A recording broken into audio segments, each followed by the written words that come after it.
The Royal Rumble is 20 days away, and we are going to do this early in the week, but kind of stuff got in the way. So we'll skip through this as quickly as possible, and then we'll worry about what happens on Raw and SmackDown uh, for the Rumble is concerned. But for right now, we still have a little catching up to do. There's only one match in the card, and a few names on the Rumble we have to go over. First off, we have the Women's Championship, Charlotte versus Bayley. Uh, this is going to be a match that is going to be great. Uh, it's something different for once compared to Sasha and Charlotte. Although we could have had them go forever with the great things with the Hell in a Cell and the Iron Woman match and a bunch of other stuff happened on the Raws and pay-per-views each every month. But you can only do that so much. So we have Bayley in the way, and it's different. It's a good change. It's different, kind of doing an underdog kind of thing. I feel like Charlotte will retain this, but if she doesn't, I wouldn't be surprised if Bayley won. But the thing is here that Bayley has to do something if she wants to win here. I feel like they'll do the underdog story for WrestleMania, much like Daniel Bryan, if it goes to WrestleMania. But for now, Charlotte, I think, will retain the belt. Then we actually go to the actual Rumble match itself, and there are a lot of names in the Rumble now. First off, we'll just go through them because predicting a Rumble is kind of hard to do. It's because there's 30 people. We went for Goldberg, we went for Brock Lesnar. Those are honestly the two that could win this. But let's just go through the rest of these and see what we have. The entire New Day. We do not know if they're just all one entrant or what's going to happen there, but for now, I feel like that they're separate entrants. Let's just go through that first. The big thing here is if the entire New Day does get in the match. If they're all in the match at the same time. That would change a lot of stuff going forward. And, if they were all together, they have a big chance of winning it. Because there's 3 people, and then the rest of them, and you just go for whoever and whatever.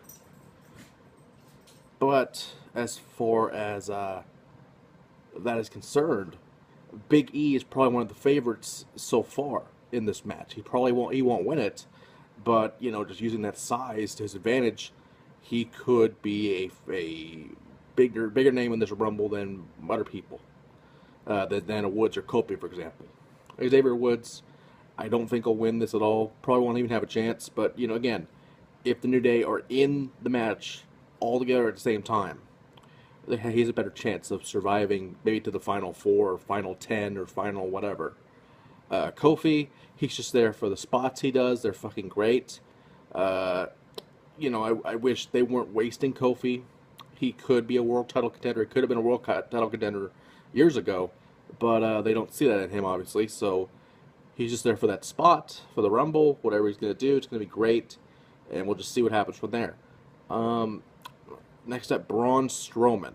This, honestly, might be my dark horse to win this, because I feel like they're going to push Braun to the next level. But as far as that's concerned, will he win the Rumble? Probably not. But will he have a good showing in there? He eliminated Brock Lesnar last year, so it's a big possibility that that could happen again. Chris Jericho's in the Rumble. For those who know that Jericho is also going to be suspended high above a cage, in a shark cage, during the Reigns-Owens match. So depending when that match happens, has a good chance of Jericho winning the match or being in the Final 4. But if it's before the Rumble, he'd probably be the first one out to do the acrophobia or arachnophobia or both. Apparently he has both arachnophobia and acrophobia. For those who don't know, acrophobia is the fear of spiders. I'm probably getting this confused. It's probably the other way around. Arachnophobia is the fear of spiders. Acrophobia is the fear of heights. So if that happens, this match happens before the Rumble, he'll be probably one of the first ones out, and the first one's eliminated. If not, we'll just see what happens. It's the luck of the draw. Speaking of the luck of the draw, Baron Corbin, the first SmackDown superstar to be in the Rumble. For those who don't remember the Rumble back in the day, 15 Raw, 15 SmackDown. Amid surprises, of course. It'll depend on what's going on here. And again, Corbin could have a chance of winning, but at this stage, I feel like he'd be one of the first ones out, just based on who else is in the Rumble right now. For right now, I feel Corbin could be a front runner to the win. Vince probably sees something in Corbin like he sees in Roman, but I don't know if they'll pull that trigger just yet. I don't think they will. And for that being said, the Rumble is 20 days away, and hopefully we'll have more entries tonight as well as tomorrow night.